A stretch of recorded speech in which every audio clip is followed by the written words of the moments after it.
Bonsoir à tous et bienvenue dans le Grand News. Dans l'actualité de ce vendredi 13 novembre 2015, l'ancien ministre de l'Intérieur a écopé ce vendredi de 2 ans de prison avec sursis et 75 millions d'euros d'amende et 5 ans d'interdiction de toute fonction publique et politique. L'Union européenne appelle ses ressortissants à quitter le pays qui d'ailleurs est en proie depuis 6 mois maintenant à la crise politique qui menace de dégénérer en conflit ethnique. Les violences y sont quasi quotidiennes là-bas. La Belgique, ancienne puissance coloniale, conseille aussi à ses ressortissants de partir de Burundi. The People, Joseph Cabri reviendra sur l'actualité People chargée de la semaine avec notamment le retour en force de Claire Chazal. Ce sera en janvier prochain à la télévision sur France 5 dans Entrée Libre. Ce sera donc à partir de janvier 2016. Soyez donc au rendez-vous. Cancer colorectal, la piste de la vitamine C à haute dose à des concentrations équivalentes à 300 oranges ou œufs par jour. Les chercheurs américains ont obtenu des résultats encourageants chez les nourrissons selon une proche étude. C'est ce que nous verrons dans quelques instants. La marque a vu ses ventes reculer de 5,3% en octobre dernier. La presse allemande révèle par ailleurs que les fonctionnaires européens et publics auront alerté l'Organisation nationale générale qui a fait éclater, vous le savez, le scandale parce que Bruxelles aurait fait une sourde oreille à leur avertissement. Le dossier de la rédaction ce soir nous emmènera donc au chapitre santé puisque 9 Français sur 10 connaissent la décision du cirque de classer la forte consommation de viande rouge et de charcuterie comme pratiquement cancérigène. Elle est cancérigène, on en a parlé ces dernières semaines, mais ceux qui se prévoient de modifier leurs habitudes sont moins nombreux. Et puis à la fin de ce grand news, nous écouterons bien sûr l'immense, l'unique Dalida qui disparaissait un 3 mai 1987 à l'âge de 54 ans. Ce sera en fin de magazine. Voilà pour les titres, on développe tout ça.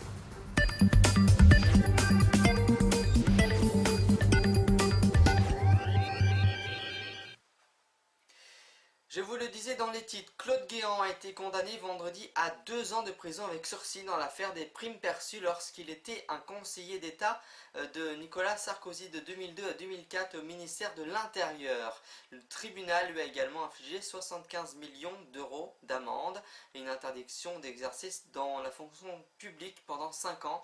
L'ancien bras droit de Nicolas Sarkozy a comparu pour complicité de détournement de fonds publics et recèle une peine de 30 mois de prison avec sursis, 75 millions d'euros d'amende et 5 ans d'interdiction de droits civiques et civils a été requise à son encontre.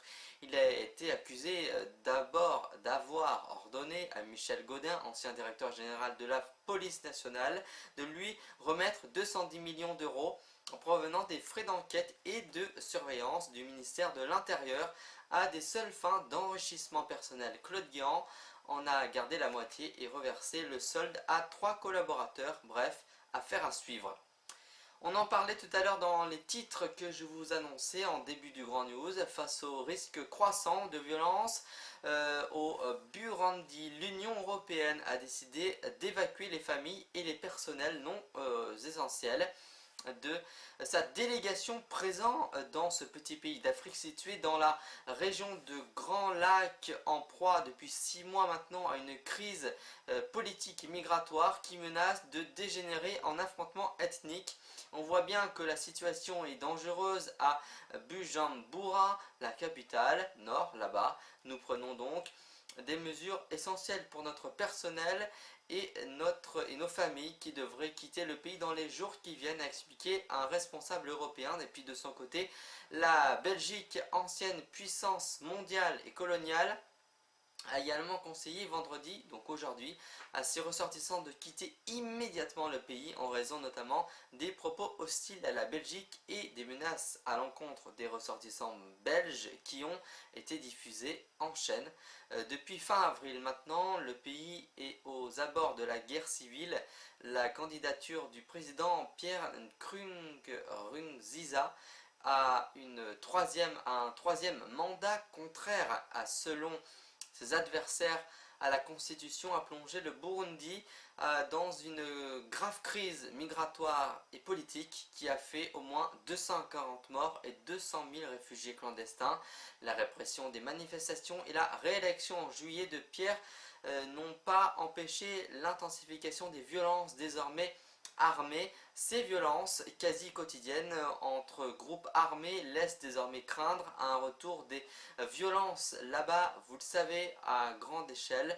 Le Burundi, ce petit pays de quelques habitants, est sorti il y a moins de 10 ans d'une longue guerre civile qui a fait quelques 300 000 morts entre 1993 et 2006. Et pour en finir sur ce sujet, afin d'éviter que le pays ne sombre de nouveau dans un tel conflit, les 15 membres du Conseil de sécurité de l'Union européenne et de l'ONU ont adopté jeudi à l'unanimité une résolution présentée par la France. Ce plan d'aide, aux termes vagues, demande à l'ONU de renforcer sa présence et ses troupes au Burundi en envoyant une équipe d'experts comptables et en prenant les experts dans les 2 semaines des options, ce qui pourrait inclure le déploiement des casques bleus sans que le terme soit déployé, sans parler explicitement de sanctions tribunales.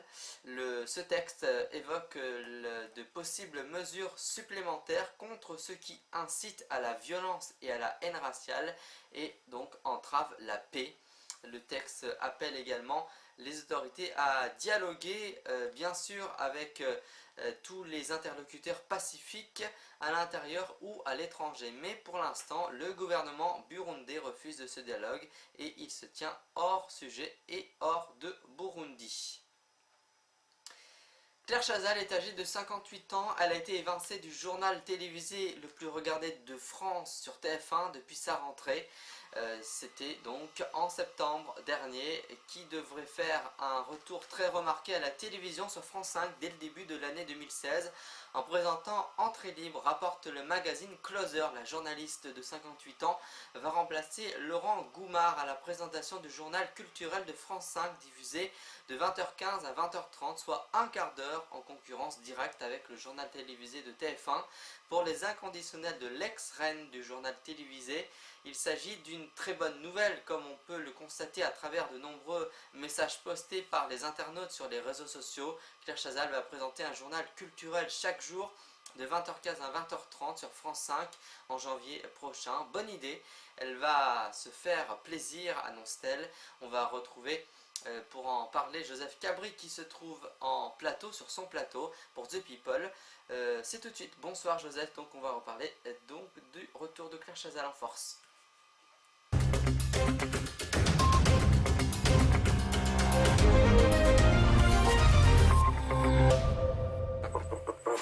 C'est The People avec Joseph Cabri, enchanté Joseph, bonsoir. Bonsoir Monsieur John Arnaud, comment allez-vous? Très bien, et vous? Ah, ben très bien aussi, mais je suppose que vous êtes heureux de la nouvelle que je vous ai annoncée hier en exclusivité de la revenue de votre grande idole, Claire Chazal. Voilà, et d'ailleurs vous allez y revenir longuement, j'espère. Oui, tout à fait, bien sûr, je vais donner un petit peu de ces nouvelles. Alors, bonsoir chères auditrices, chers auditeurs, j'espère que vous aussi vous avez passé une très bonne semaine. Moi, la mienne, elle a été très bonne. Alors, nous allons commencer par notre très grand Johnny Hallyday national qui sort son 50e album à ce jour-là, aujourd'hui même. Cette semaine, on fête aussi les 80 ans de Monsieur Alain Delon. On lui souhaite beaucoup de belles choses, même si à titre personnel, les derniers temps, je ne partage pas ses avis qu'il tient. Voilà. Alors, on parlait tout à l'heure justement de Claire Chazal. Alors, je pense que John Arnaud vous a annoncé la petite nouvelle, tellement qu'il devait être heureux de cette bonne nouvelle.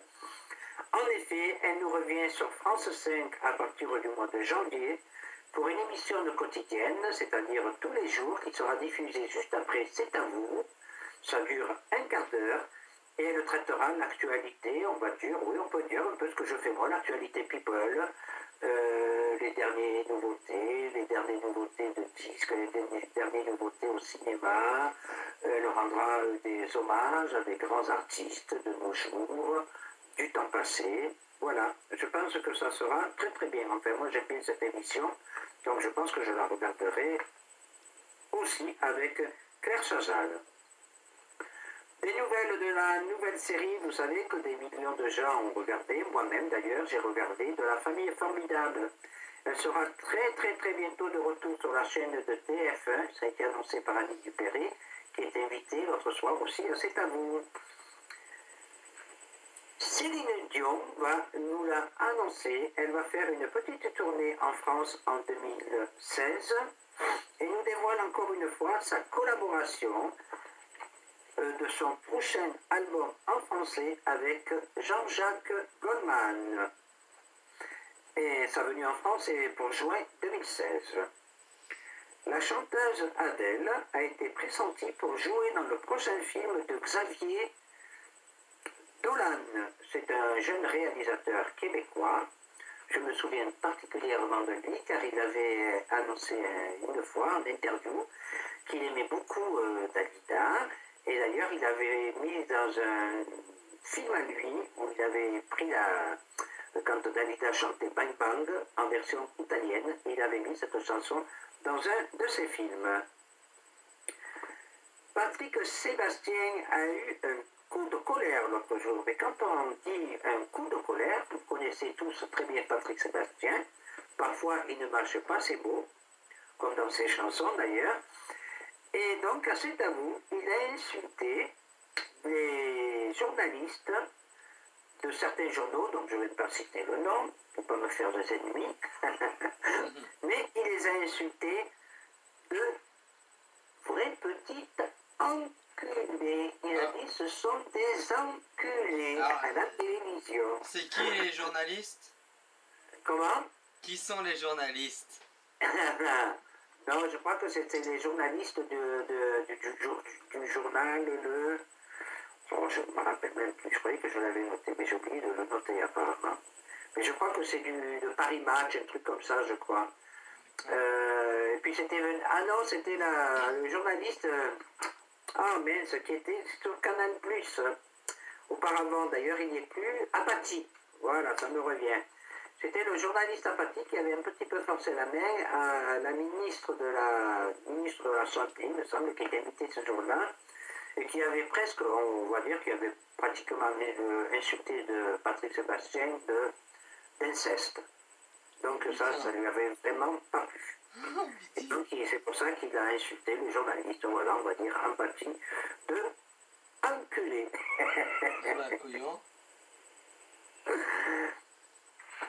Alors ça c'est un petit bonus, on se fait une petite pub, parce qu'avec John Arnaud, on va vous préparer un spécial 2016, parce qu'il se passe beaucoup de choses en 2016. Il va se passer qu'on va vous faire un petit reportage pour fêter les 60 ans de carrière de Dalida, de succès. Et malheureusement, il y a eu beaucoup de décès en 2016 aussi, donc on va vous préparer des petits hommages consacrés à Daniel Balavoine, qui fera 30 ans qu'il nous aura quittés, ainsi que Coluche, ça fera 30 ans aussi, et Thierry de l'imitateur, Thierry de Luron, ça fera 30 ans aussi. Tous les trois disparus en 1986.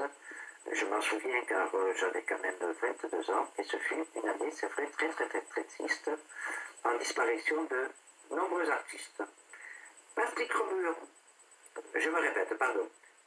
Bruel prépare un album pour rendre hommage à Barbara. Et d'ailleurs, je lui ai envoyé sur son Facebook une vidéo où Dalida dit elle-même que la grande chanson de Barbara, Quand reviendras-tu, avait été écrite au départ pour Dalida, elle dit elle-même qu'ils étaient en voyage toutes les deux au Liban, à Beyrouth, et que Barbara lui avait proposé, lui avait écrit cette chanson pour Dalida, et on ne sait pas pour quelle raison vraiment, parce qu'elle-même ne le dit pas, elle ne la chantant pas, mais elle dit quand même qu'elle a eu raison, car Barbara la chante tellement bien qu'elle a des regrets de ne pas l'avoir chantée, mais en même temps, elle n'a pas de regrets parce que Barbara la chante si bien. Voilà, donc nous allons terminer avec une dernière info de dernière minute qui vient de me parvenir, vous annonçant des nouvelles de M. Pernaut. Il vient de se faire opérer en urgence cet après-midi pour la 3e fois et ne sera certainement pas présent lundi pour le 13h et je pense, moi, à mon avis, pour quelques jours encore. Dès que j'ai des nouvelles, je vous les annoncerai certainement pour vendredi prochain. Voilà, c'est ainsi que s'achève pour cette semaine la partie People.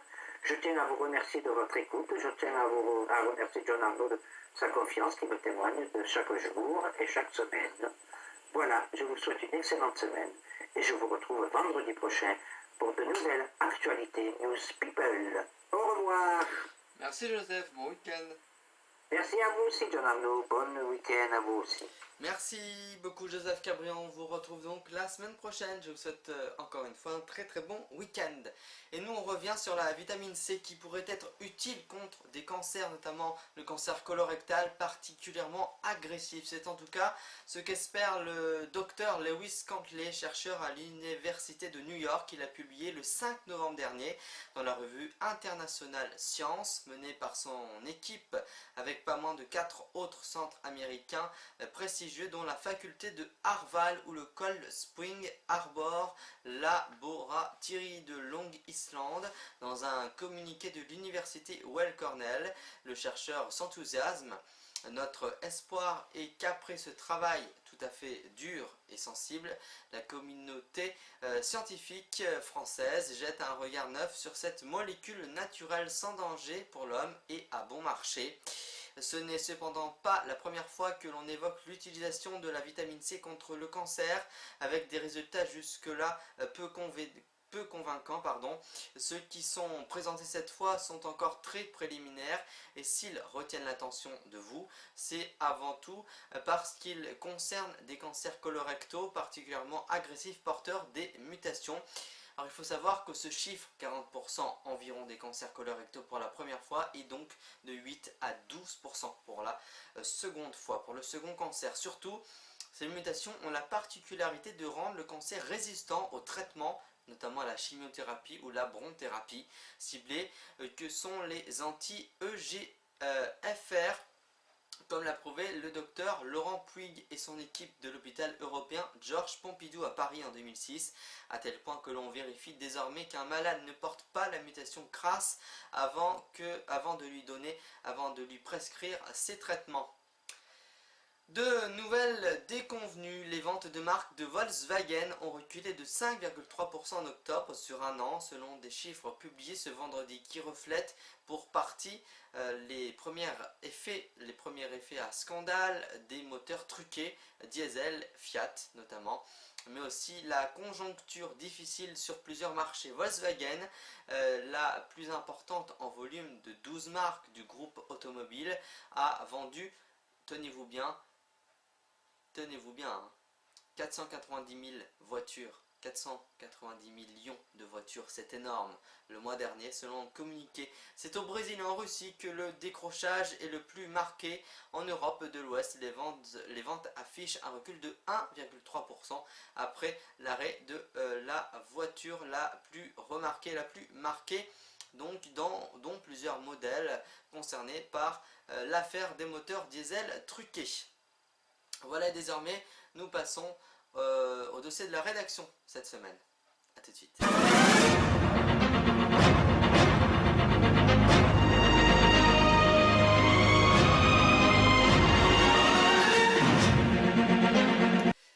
Et puis le dossier de la rédaction ce soir est dominé par le cancer toujours et encore et la viande rouge, un message largement entendu ces dernières semaines. Ce qu'il faut savoir, c'est que l'entrée de la viande rouge et la charcuterie au tableau de cancérigène, probablement pour la première fois, avérée pour la seconde, du Centre international de recherche sur le cancer. Ce n'est pas passé inaperçu. 4 jours après la publication de cette décision le 2 novembre dernier, 86% des Français en avaient entendu parler, révèle un sondage Odoxa réalisé par le Figaro, France Inter et le MNH auprès de un adulte représentatif de la population française. S'il a été entendu, le message n'a en revanche pas été reçu de la même façon pour tous. Seuls 13% des sondés envisagent désormais de réduire leur consommation de charcuterie de viande rouge contre 56% des personnes qui ne comptent pas changer leurs habitudes. Près d'une personne sur trois, soit 31% de la population française, ne se sent pas concernée parce qu'elle mange déjà peu de ces produits, voire pas du tout. Alors il faut savoir que le risque cancérigénique d'une forte consommation de viande rouge ou transformée est tout de même considéré comme élevé par près d'une personne sur deux, 44%, ce qui reste bien moins que d'autres facteurs de risque mieux identifiés, comme le tabagisme. 96% des sondés l'associent à un risque élevé, dont 78% très élevé. L'exposition des UV du soleil, 91%, vivre et travailler dans un environnement pollué, 90%, boire de l'alcool, 87%, et seulement 81% à être en surpoids. Avant d'écouter ce diaporama, en tout cas, je vous parle de cette hiérarchisation des facteurs à risque, pas tout à fait exacte si l'on s'appuie sur la dernière campagne de prévention de l'Institut national du cancer, diffusée en juin dernier. Après l'analyse des études scientifiques existantes, les experts de l'agence sanitaire placent effectivement le tabac au premier rang des facteurs à risque, et de loin. Mais le reste du classement montre des différences notables, notamment à certaines habitudes alimentaires, faible consommation de fruits et de légumes. Je vous le disais, donc tout de suite, on va écouter le président de la Confédération française de la boucherie, charcuterie, traiteur, et qui dit qu'il ne faut pas céder à la panique, mais qu'il faut privilégier la viande française. Je vous propose donc d'écouter Christian Lelanne, qui regrette qu'on donne un coup dur supplémentaire aux éleveurs. Regardez, il était l'invité donc de Marc-Olivier Fogiel sur RTL. Coup de tonnerre dans nos assiettes, la consommation donc de charcuterie de viande rouge serait cancérigène selon l'OMS. Bonsoir Christian Lelanne. Bonsoir. Vous êtes le président de la Confédération française de la boucherie, charcuterie, traiteur. Oui. Vous craignez un impact de cette étude sur les ventes en boucherie? Non, absolument pas, mais moi je crains un impact sur l'élevage français qui est une nouvelle fois attaqué au moment où il y a des accords bilatéraux, vous le savez très bien, entre l'Europe et les États-Unis. Si ces études tiennent compte des viandes qui proviennent des élevages aux États-Unis, là on pourrait vraiment s'inquiéter. L'élevage dans notre pays, c'est un élevage en général à l'herbe, avec des céréales. C'est du troupeau allaitant pour la plupart. Ce sont des gens qui se sacrifient. Vous avez vu toutes ces manifestations, toute cette détresse. Et là, on leur en donne un coup supplémentaire. Donc clairement, vous dites ce soir, c'est un coup supplémentaire sur la tête de nos éleveurs. Et donc aussi des bouchers charcutiers qui sont au bout de la chaîne. Les bouchers charcutiers, eux, sont dans un créneau où ils travaillent qu'avec les éleveurs qui font des produits de qualité. Donc nous, on n'a pas de baisse de la consommation. Dans ce pays actuellement, il ne faut pas faire n'importe quoi. C'est là où il faut revenir à des choses, à des fondamentaux. Ça veut dire l'agrobusiness, les fermes-usines. Il faudrait peut-être mettre ça un peu de côté et revenir à des produits plus simples, authentiques. C'est ce que le consommateur, il veut manger moins de viande, mais de la bonne viande. Ce que vous dites, c'est attention maintenant à la qualité. Bien sûr. Il faut partir de cette étude pour dire privilégions la qualité. Mais c'est pas d'aujourd'hui qu'on entend dire qu'une surconsommation de viande peut entraîner un cancer colorectal. Mais est-ce qu'on avait étudié, si vous mangez 60 yaourts par jour, quelles seront les conséquences? À un moment donné, moi je dis, il faut quand même arrêter. Et puis généraliser à l'ensemble du monde, les élevages en Europe n'ont rien à voir avec les élevages des États-Unis, du Brésil ou du Canada. Donc ce soir, vous venez de dire quoi? Vous venez de dire pas de panique, et privilégier français, c'est ce que vous dites? Je dis qu'il faut privilégier la viande française, bien entendu, parce qu'il y a des règles d'hygiène, des règles sanitaires dans notre pays auxquelles sont soumis les éleveurs. Et ils n'ont absolument pas à rougir de ce qu'ils font. Il faut les encourager. Vous ne croyez pas que ce soir, vous avez des gens, des éleveurs, qui sont désespérés parce qu'ils viennent de subir déjà des problèmes au niveau des prix Nous, la boucherie traditionnelle, on s'enorgueillit de payer le juste prix aux éleveurs. Et on n'a pas envie de les voir disparaître. Mais quand vous entendez quand même que ces scientifiques pointent du doigt et s'interrogent sur les nitrates utilisés pour la transformation de la charcuterie, là, vous dites peut-être qu'il y a des choses à il y a voir. certainement des choses à voir, des choses à étudier.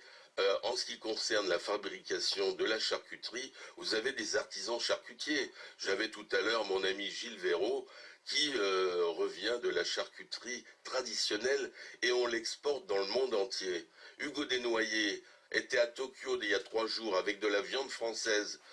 On exporte nos savoir-faire, notre gastronomie, et on vient nous en mettre un coup supplémentaire. Mais c'est criminel à un moment donné. Moi, je me révolte de ces coups portés à nos éleveurs, à notre agriculture, à notre artisanat. On ne doit pas tout généraliser. Voilà, mettez pas tout le monde dans le même sac. C'est ça votre message de ce soir, c'est ça. Ne mettez pas tout le monde dans le même sac. Mais on est tout à fait d'accord. Il faut avoir un peu de discernement, de voir ce qui est bien, ce qui n'est pas bien.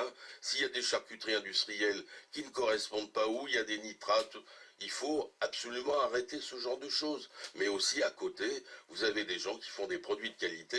Ces gens-là, il faut les respecter. C'est ce qui fait aussi le charme de notre pays, c'est qu'on a encore la chance d'avoir de très bons produits, de très bons éleveurs, de très bons artisans. Merci Christian Lenan d'être venu ce soir mettre des points sur en les i sur deuxième RTL. place figure à part égale la consommation d'alcool à certaines habitudes alimentaires, faible consommation de fruits et de légumes, consommation excessive de viande rouge et de charcuterie, fibres en quantité insuffisante ou excès de sel, l'exposition professionnelle à des substances cancérigènes, notamment arrivant en 3e position, suivie par certaines infections, notamment l'hépatite B, le virus Epstein-Barr, le cancer, la bactérie de pylori. En fin de classement viennent à égalité sur 3 facteurs: manque d'activité physique, surcharge pondérale et exposition aux UV, donc au soleil, et puis pour finir la pollution atmosphérique. Et voilà donc ce que nous pouvions retenir et en conclure pour le dossier de la rédaction ce soir. Tout de suite, je vous propose de passer à la rubrique Flop Top de la semaine. A tout de suite.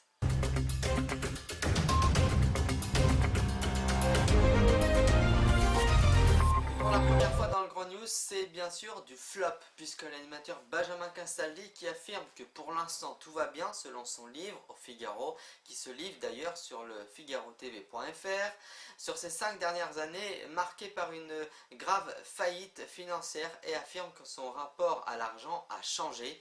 Il confie ses ambitions pour les années à venir. C'était dans On ne parle que de ça dans le figarotv.fr. Regardez.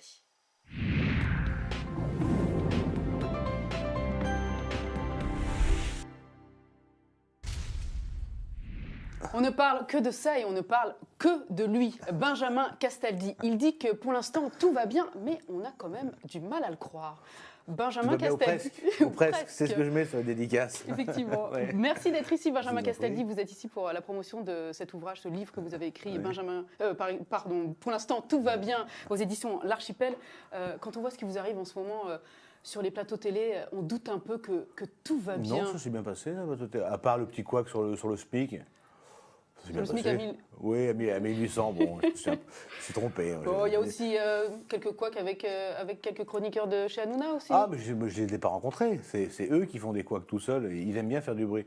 Gilles Verdez, il fait beaucoup de bruit avec sa bouche. Il fait des phrases qui n'ont pas beaucoup de sens, avec des références fortes, profondes, littéraires. On tic et tac, c'est bien. On sent qu'il a beaucoup de culture, ce garçon. On sent qu'il a une vraie sens de la critique. Vous parlez dans votre livre du fiel que peut déverser parfois Twitter. Vous vous êtes un peu laissé embarquer aussi. Pourquoi? Est-ce que je l'ai traité de con? Non, mais c'est un con, donc je le traite de con sur Twitter, bien sûr. Vous ne regrettez pas? Pas du tout. Parce que c'est ce que j'ai dit. Enfin, c'est pas moi qui le traite de con, j'ai repris des citations d'Audiard.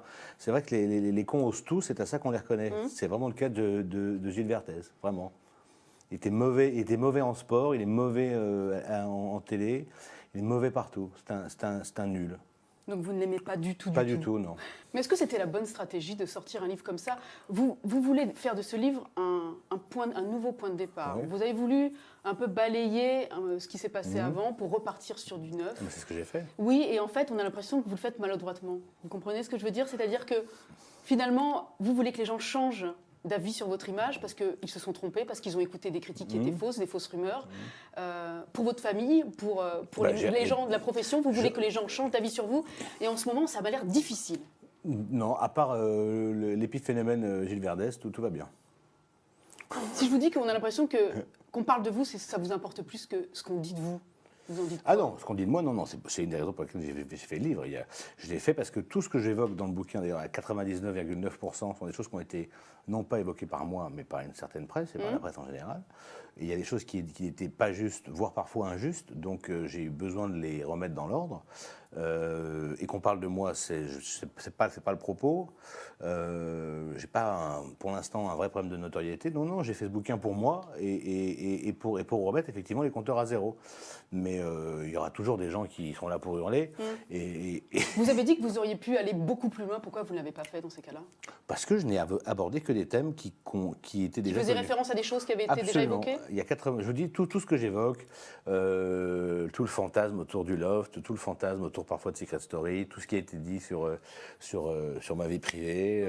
Voilà, il y a des choses qui ont été dites qui sont entièrement fausses, certaines qui n'étaient pas forcément justes, mais je vous dis, ou à côté ou mal interprétées, donc j'ai remis tout ça droit d'équerre. Voilà.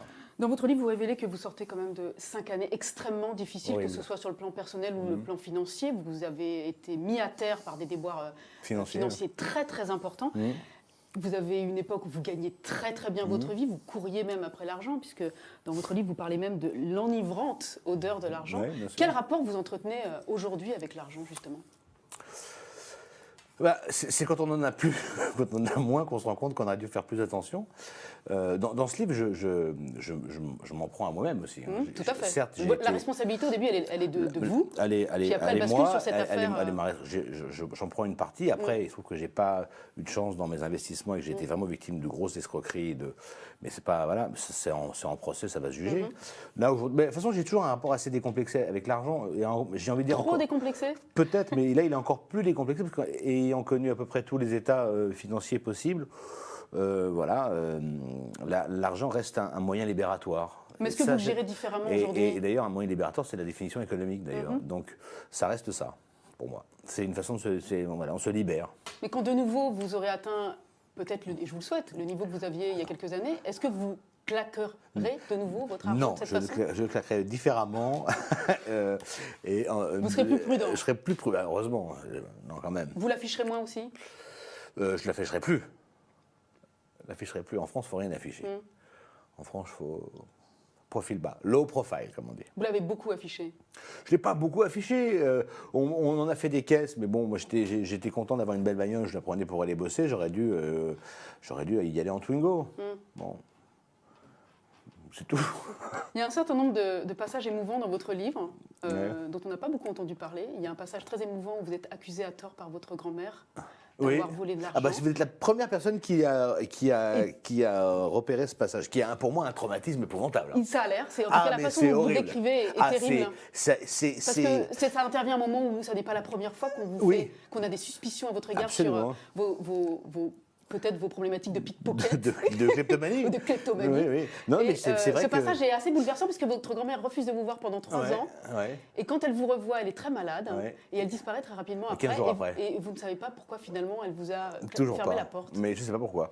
C'est pour cette raison-là d'ailleurs que j'ai beaucoup de mal avec le mensonge ou l'accusation à tort, qui parfois sont liés. Qu'on vous soupçonne d'être ce que vous n'êtes pas. Accusé à tort, enfin en même temps, dans ce cas-là, les conséquences ne sont pas graves, parce qu'elles sont dramatiques, mais elles ne sont pas graves. Marqué, en tout cas. Elles m'ont marqué, mais c'est vrai qu'être accusé à tort, c'est horrible. Parce qu'on ne peut pas se défendre, à part dire c'est pas moi. Qu'est-ce qu'on peut faire de plus? C'est affreux. Voilà. Et dans ce cas précis, c'est vrai que 15 jours avant, je suis accusé d'avoir piqué 50 balles dans la carrière de mes cousines que je n'ai pas piqué. Et je reviens 15 jours après chez ma grand-mère, on me réaccuse d'avoir piqué 50 balles. Mais ça, je n'ai pas tout raconté parce que mon père m'a pris à part, m'a dit je te préviens, si tu n'avoues pas, je ne te vois plus jamais. C'est dramatique, quoi. Les conséquences pour une chose qu'on n'a pas faite. Ça, pour moi, c'est une blessure à jamais ouverte et à jamais refermée, bien sûr. Et il y a d'autres passages émouvants. Et un autre encore...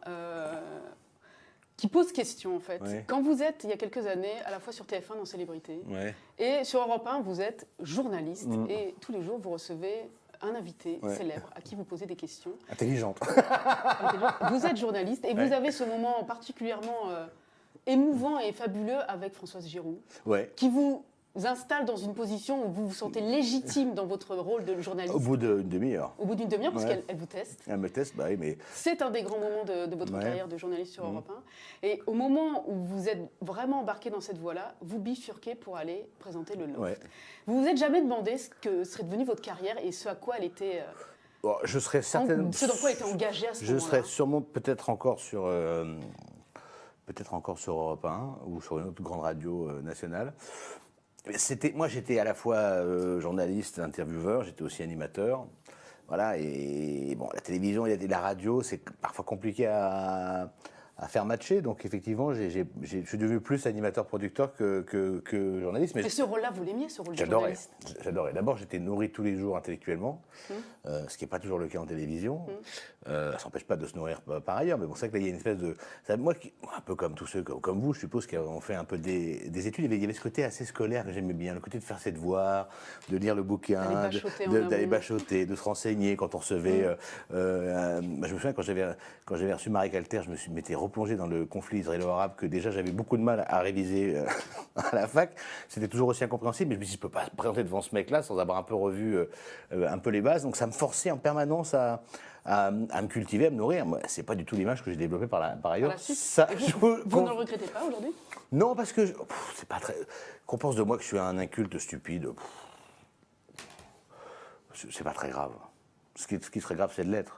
C'est pas tant ça, à la limite, le point de vue que peuvent avoir les gens. C'est surtout vous-même par rapport à cette carrière. Non, mais moi je ne regrette pas. Franchement, j'ai adoré faire ce que j'ai fait. Je continuerai, je vais faire d'autres choses. Après un livre comme celui-ci, vous pourriez retourner à cette... Peut-être qu'on va me rappeler pour faire cette espèce de confession ou cet art de l'accouchement. Peut-être, j'en sais rien. La maïotique. Oui, exactement. Obstétricien des âmes. Exactement. Ouais. Qu'est-ce que vous pensez de votre carrière quand vous regardez derrière vous? D'abord, j'espère qu'elle n'est pas finie, mais... Non, mais je pense que c'était pas mal. J'ai eu 10 ans qui ont été complètement dingues, fulgurants. C'est quoi? C'est un regard bienveillant ou un regard très critique? Sur ma carrière? Oui. Sur ma carrière, j'ai un regard bienveillant et je pense que j'ai pas fait de si mauvais choix que ça. J'ai eu de la chance, il en faut dans une carrière. J'ai eu des gros succès, j'ai eu des échecs. Bon, j'ai plus de succès que d'échecs. Je suis plutôt content. Vous voyez où dans 5 ans? Je sais pas. Vous aimeriez être où alors? Alors là, honnêtement, la vitesse à laquelle vont les choses en télévision, je peux bien malin qui peut le savoir. Peut-être que je serai nulle part. Peut-être que je serai plus en France. Peut-être que, je sais pas. Vous vouliez être businessman. Vous vouliez... Je voulais Bernard Tapie, c'est pas pareil. Oui, mais vous aviez la... Non, je suis pas très bon. Je suis pas très bon en affaires. La gagne pour réussir à monter des business à partir de rien. Vous êtes un self-made man. Vous êtes fait tout seul. Vous pouvez repartir sur toute autre chose que ce à quoi vous vous êtes engagé jusqu'à présent. Je bosse sur des trucs. J'ai des pistes assez intéressantes, mais j'ai plutôt des pistes. J'ai une revanche à prendre. Si vous avez bien lu mon bouquin, j'ai une revanche à prendre sur les USA et sur Los Angeles. Donc, je suis en train de la très mal démarré. Très mal démarré. Très mal démarré. Non, mais je pense que ça peut. J'aimerais bien être à cheval entre ces deux pays, la France et les USA. Ouais. Vous savez que le 13 novembre, vendredi 13 novembre, c'est la journée de la gentillesse. C'est pas vrai. Oui. Est-ce que vous diriez que vous êtes un animateur gentil? Je suis extrêmement gentil. Je suis une patte. Je suis un nounours. J'ai pas de vice, pas de méchanceté. Je suis honnêtement incroyable. Et si vous deviez citer un animateur du PAF, un gentil? Il y a Nikos qui est fait de la même patte que moi, je pense. Qui vous a défendu sur Twitter? Oui, mais c'est un pote en même temps. Mais non, mais Nikos, c'est comme ça.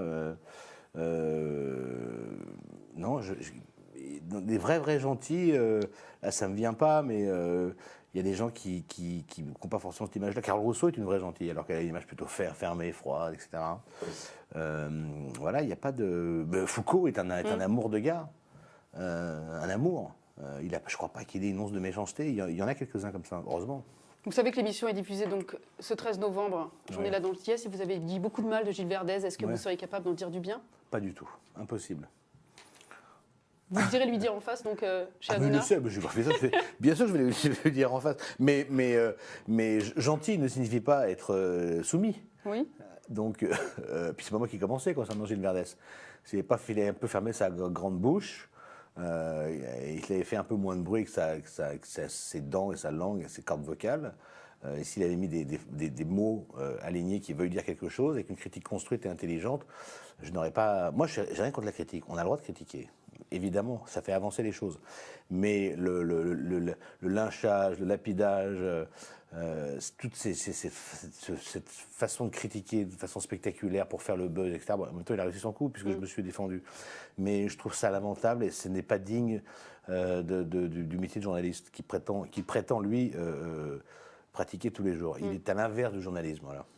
Voilà, il est vraiment, il est comme le H de Hawaï, il sert à rien, quoi. Merci Benjamin Castaldi pour ces gentilles paroles en cette journée de la gentillesse. Je rappelle le titre de votre ouvrage, Pour l'instant, tout va bien, aux éditions L'Archipel. Merci beaucoup. On a été ravis de vous recevoir. Merci. Merci à vous. Voilà pour le flop de la semaine. Tout de suite, je vous propose d'écouter l'unique, la grande, ça va faire plaisir à Joseph Cabri, c'est Dalida sur cette antenne.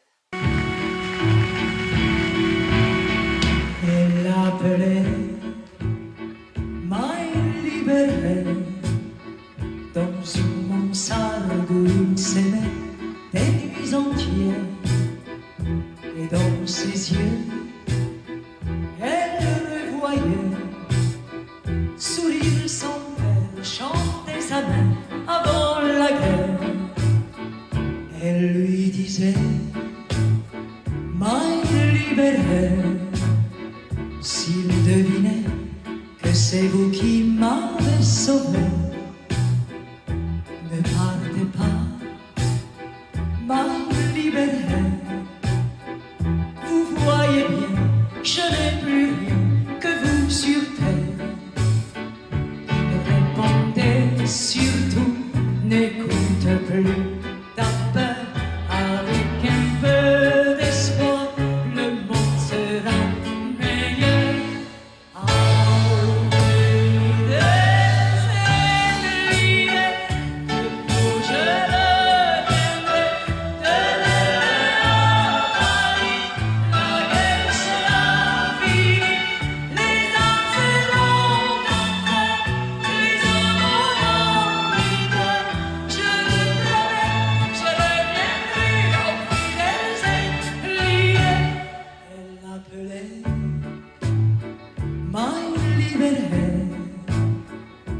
Et leur histoire était la plus belle des victoires. Elle écoutait Meine Libérée lui racontait tout ce qu'un jour ils allaient faire. On marchera dans toutes les rues illuminées, nous dînerons sur les terrasses des cafés.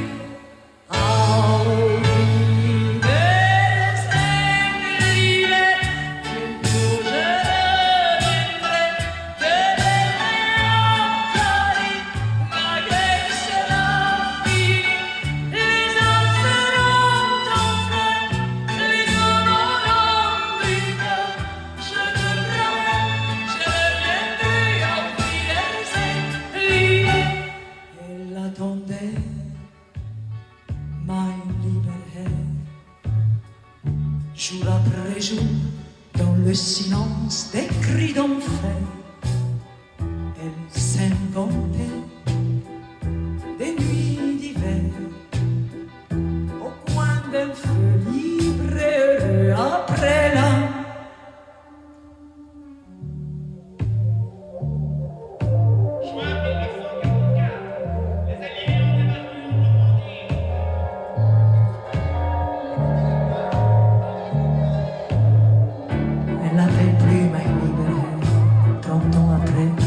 vieil enfant se libère, ne parle plus, c'est même plus qui du cœur.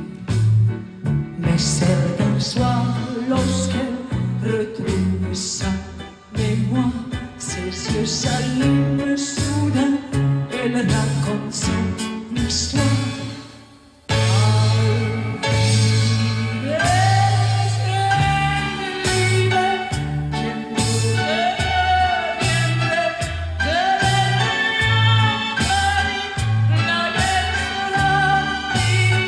Les âmes seront en feu, les hommes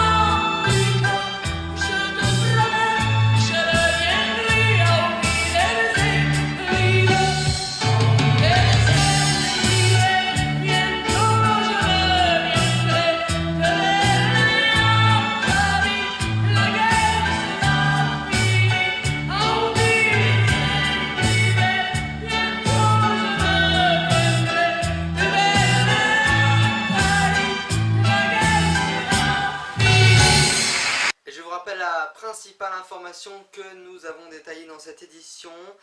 L'ancien ministre de l'Intérieur a écopé vendredi de 2 ans de prison avec sursis, soit 75 millions d'euros d'amende et 5 ans d'interdiction de toute fonction publique, civile et civique. Voilà, c'est la fin de ce grand news, j'ai été ravi de vous le présenter. On se retrouve bien sûr la semaine prochaine sans faute pendant environ 35 minutes. Je vous souhaite de passer une très belle soirée et d'avance un très bon dimanche. En tout cas, moi je vous souhaite un très bon vendredi soir et un très bon week-end. Merci, au revoir.